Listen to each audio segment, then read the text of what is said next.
তেওঁলোকে বৰ্তমান 1 কোটিকৈ এডভান্স বিচাৰিছে আমাৰ ডিকি দত্তই তাত অলপ নেতৃত্ব লৈ আছে গতিকে তেওঁলোকৰ চেনেল বনাই ৰাখিছে যে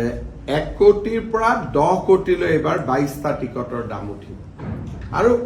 যিদিনাখনে টিকট এনাউন্স হ'ব আপোনালোকে ইমান ইণ্টাৰভিউ পাব যে মোক সুধিব নালাগে 1 কোটি টকা এতিয়া কেইজনমান ঘৰুৱা কথা ক'ব নাপায় মই পিছত ব্যক্তিগতভাৱে কম আৰু মই বেছিকৈ কোৱাও বেয়া 1 কোটি টকাৰ পৰা 10 কোটিলৈকে ৰেট উঠিব 22টা সিটত বাকিত নাই আৰু এতিয়া দিল্লীত তেওঁলোকৰ এখন মিটিং আছে তো মিটিং হলে কি কৰিব লাগে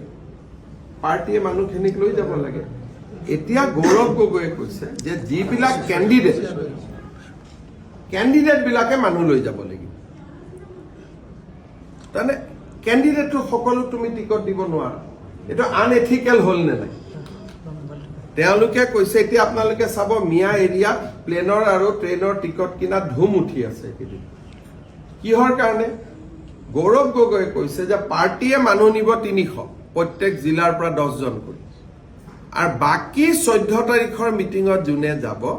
কেণ্ডিডেট বিলাকে লৈ যাব লাগিব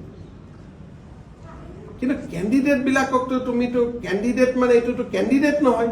টিকট বিচাৰা কেণ্ডিডেটে টিকট ইলেকশ্যনৰ কেণ্ডিডেট এজনে হ'ব বাকি কেজনে কি কৰিব বাকি কেজনৰতো পইচা এনেই যাব